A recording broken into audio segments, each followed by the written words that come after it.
श्री कृष्णं वंदे जगद्गुरुम्। ओम श्री परमात्मने नमः। श्रीमद् भगवत गीता प्रथम अध्याय श्लोक 10 का संबंध। अपने महारथी योद्धाओं की प्रशंसा करके अब दुर्योधन दोनों सेनाओं की तुलना करते हुए अपनी सेना को पांडव सेना की अपेक्षा अधिक शक्तिशाली और उत्तम बतलाते हैं। श्लोक 10। अपर्याप्तं तदस्माकं बलं भीष्माभिरक्षितं पर्याप्तं तदेमेतेषां बलं भीमाभिरक्षितम्। श्लोक 10 का पदच्छेदः। अपर्याप्तं तदस्माकं बलं भीष्माभिरक्षितं पर्याप्तं तु इदमेतेषां बलम भीमाभिरक्षितम्। भीष्माभिरक्षितम भीष्म पितामह द्वारा रक्षित अस्माकं हमारी तत् वह बलम सेना अपर्याप्तम सब प्रकार से अजेय है। तू और भीमाभिरक्षितम भीम द्वारा रक्षित ये तेषाम इन लोगों की इदम यह बलम सेना पर्याप्तम जीतने में सुगम है। भावार्थ, भीष्म पितामह द्वारा रक्षित हमारी वह सेना सब प्रकार से अजेय है और भीम द्वारा रक्षित इन लोगों की यह सेना जीतने में सुगम है। तात्पर्य, हमारी शक्ति अपरिमेय है और हम सब पितामह द्वारा भलीभांत संरक्षित हैं, जबकि पांडवों की शक्ति भीम द्वारा भलीभांत संरक्षित होकर भी सीमित है। यहाँ पर दुर्योधन ने तुलनात्मक शक्ति का अनुमान प्रस्तुत किया है। वह सोचता है कि अत्यंत अनुभवी सेना नायक भीष्म पितामह के द्वारा विशेष रूप से संरक्षित होने के कारण उसकी सशस्त्र सेनाओं की शक्ति अपरिमेय है।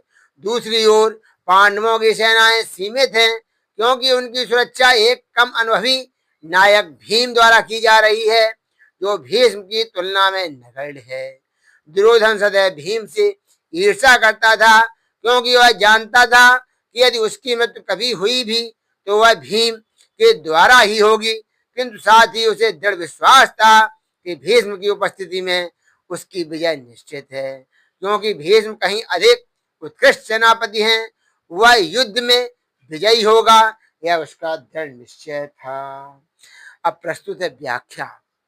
यहाँ वास्तव में ऊपर मन से तो दुर्योधन अपनी सेना की प्रशंसा करता है, परंतु वास्तव में मन में भयभीत है, जैसा कि व्याख्या में स्पष्ट रूप से बताया गया है। अपर्याप्तम तदस्माकं बलम भीष्माभिरक्षितम। अधर्म अन्याय के कारण दुर्योधन के मन में भय होने से वह अपनी सेना के विषय में सोचता है कि हमारी सेना बड़ी होने पर भी, अर्थात पांडवों की अपेक्षा 4 अच्छोड़े अधिक होने पर भी पांडवों पर विजय प्राप्त करने में है तो असमर्थ थी। कारण कि हमारी सेना में मतभेद है, उसमें इतनी एकता, संगठन, निर्भयता, निसंकोचता नहीं है जितने की पांडवों की सेना में है। हमारी सेना के मुख्य संरक्षक पितामह भीष्म उभय पक्षपाती हैं, अर्थात उनके भीतर कौरव और पांडव दोनों सेनाओं का पक्ष है। वे कृष्ण के बड़े भक्त हैं, उनके हृदय में युधिष्ठिर का बड़ा आदर है, अर्जुन पर भी उनका बड़ा स्नेह है। इसलिए वे हमारे पक्ष में रहते हुए भी भीतर से पांडवों का भला चाहते हैं। वे ही भीष्म हमारी सेना के मुख्य सेनापति हैं। ऐसी दशा में हमारी सेना पांडवों के मुकाबले कैसे समर्थ हो सकती है, अर्थात नहीं हो सकती है। पर्याप्तम तदिमेतेषां बलम भीष्माभिरक्षितम। परंतु यह जो पांडवों की सेना है, यह हमारे पर विजय करने में समर्थ है, कारण कि इनकी सेना में मतभेद नहीं है, प्रत्युत सभी एक मत होकर संगठित हैं। इनकी सेना का संरक्षक बलवान भीमसेन है, जो कि बचपन से ही मेरे को हराता आया है।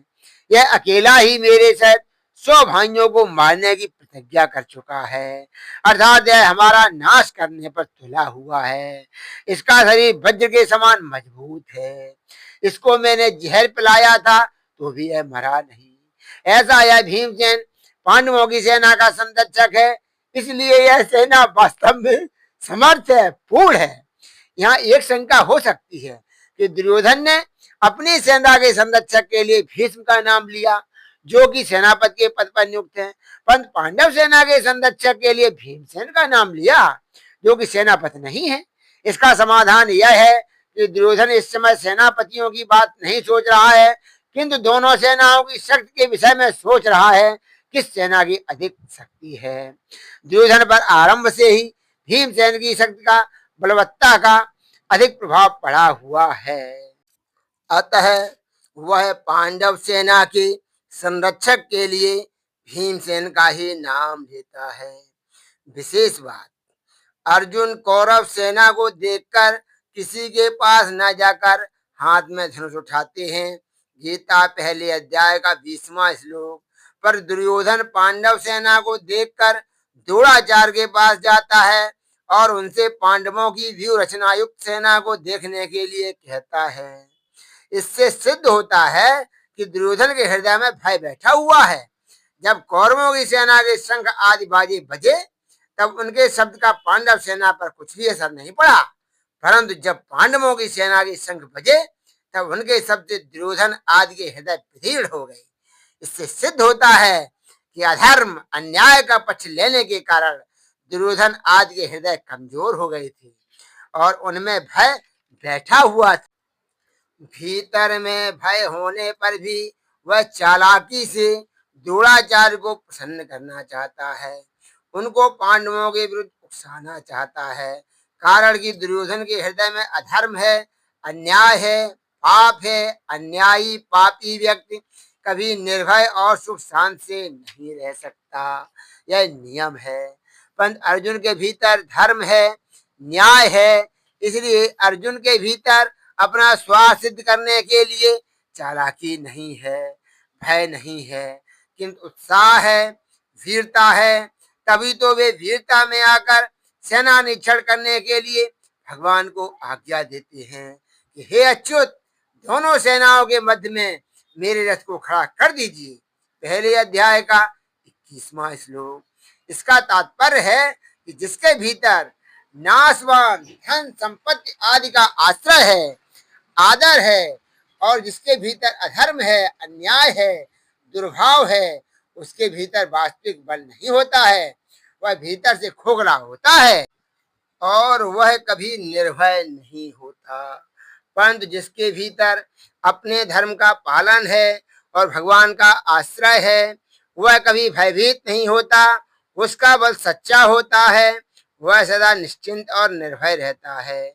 अतः अपना कल्याण चाहने वाले साधकों को अधर्म, अन्याय आदि का सर्वथा त्याग करके और एकमात्र भगवान का आश्रय लेकर भगवत प्रीत्यर्थ अपने धर्म का अनुष्ठान करना चाहिए। भौतिक संपत्ति को महत्व देकर और संयोग जन सुख के प्रलोभन में फंसकर कभी अधर्म का आश्रय नहीं लेना चाहिए, क्योंकि इन दोनों से मनुष्य का कभी हित नहीं होता, प्रत्युत अहित ही होता है। परिशिष्ट भाव। अर्जुन ने अस्त्र-शस्त्रों से सुसज्जित नारायणी सेना को छोड़कर निशस्त्र भगवान श्री कृष्ण को स्वीकार किया था। एव मुक्तस्तु कृष्णेन कुंती पुत्रो धनंजया आयुष्मानं संग्रामे वर्यामास केशवम्। महाभारत उद्योग पर्व अध्याय 7 श्लोक 21।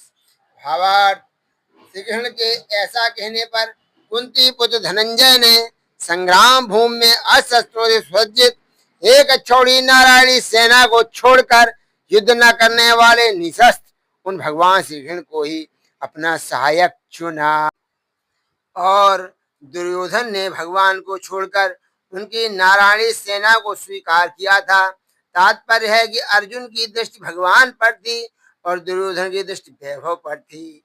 जिसकी दृष्टि भगवान पर होती है उसका हृदय बलवान होता है, क्योंकि भगवान का बल सच्चा है। पर जिसकी दृष्टि सांसारिक वैभव पर होती है उसका हृदय कमजोर होता है, क्योंकि संसार का बल कच्चा है। अब प्रस्तुत है प्रश्नोत्तरी। प्रश्न, दुर्योधन ने अपनी सेना को भीष्म पितामह के द्वारा रक्षित और अपर्याप्त बतलाकर क्या भाव दिखलाया है? उत्तर, इससे दुर्योधन ने हेतु सहित अपनी सेना का महत्व सिद्ध किया है। उनका कहना है कि हमारी सेना उपर्युक्त बहुत से महारथियों से परिपूर्ण है और परशुराम सरी के युद्ध वीरों को भी छका देने वाले भूमंडल के अद्वितीय वीर भीष्म पितामह के द्वारा संरक्षित है तथा संख्या में भी पांडव सेना की अपेक्षा 4 अक्षौड़ी अधिक है। ऐसी सेना पर विजय प्राप्त करना किसी के लिए संभव नहीं है। वह सब प्रकार से अपर्याप्त, आवश्यकता से कहीं अधिक शक्तिशाली, अतएव सर्वथा अजेय है। महाभारत उद्योग पर्व के 55वें अध्याय में जहां दुर्योधन ने धृतराष्ट्र के सामने अपनी सेना का वर्णन किया है, वहां भी प्रायः इन्हीं महारथियों के नाम लेकर और भीष्म द्वारा संरक्षित बतलाकर उसका महत्व प्रकट किया है और स्पष्ट शब्दों में कहा है, गुणहीनम परेशांच बहुपश्यामि भारत गुणोदयम बहुगुणमात्मनश्च विषाम पते। अर्थात, हे भरतवंशी राजन, मैं विपक्षियों की सेना को अधिकांश में गुणहीन देखता हूँ और अपनी सेना को बहुत गुणों से युक्त और परिणाम में गुणों का उदय करने वाली मानता हूँ, इसलिए मेरी हार का कोई कारण नहीं है। इसी प्रकार भीष्म पर्व में भी जहाँ दुर्योधन ने द्रोणाचार्य के सामने फिर से अपनी सेना का वर्णन किया है, वहाँ उपर्युक्त गीता के श्लोक को ज्यों क्या त्यों दोहराया है। महाभारत के भीष्म पर्व के अध्याय 51 के श्लोक 6 और उसके पहले श्लोक में तो यहाँ तक कहा है, एकैकसा समर्थां हि यूयं सर्वे महारथा पांडुपुत्रान् रणे हन्तुं ससैन्यान् किं संहता। भावार्थ, आप सब महारथी ऐसे हैं जो रण में अकेले ही पांडवों को सेना समेत मार डालने में समर्थ हैं, फिर सब मिलकर उनका संहार कर दें, इसमें तो कहना ही क्या है।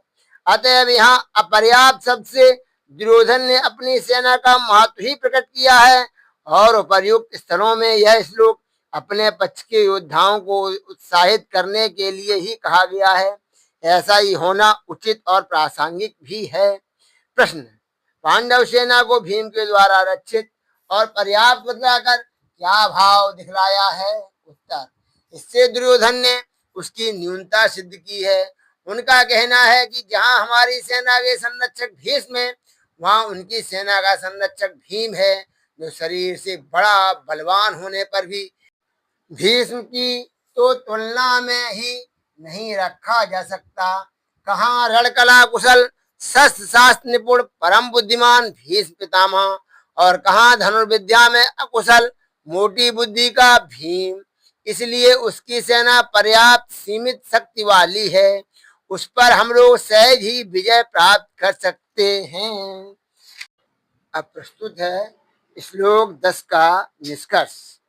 उपरोक्त वर्णन से स्पष्ट है कि दुर्योधन अपनी सेना की ऊपर वाणी से तो प्रशंसा करता है, परंतु वास्तव में मन में अंदर से डरा हुआ है, क्योंकि उसे स्वयं ही पता है कि वह अधर्म के मार्ग पर चल रहा है।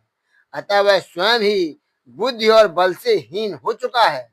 तुलसीदास जी ने भी इसी संदर्भ में रावण के लिए श्री रामचरितमानस में कहा है, जाके डर सुर असुर डेराही, निसिना नींद दिन अन्न न खाही, सोहे 10 शीस स्वामी की नाई, इत उत चिता भो चला भड़ी आई, इमी को पंत पग देत खगेसा, रहे न तेज बुद्धि बल लेसा। वास्तव में रावण की भांति दुर्योधन भी तेज बुद्धि और बल से हीन हो चुका है। अब यही हम अपनी वाणी को विराम देते हैं। ऐसे ही अन्य वीडियो से जुड़ने के लिए चैनल को सब्सक्राइब अवश्य करें। जय श्री कृष्णा। राधे राधे।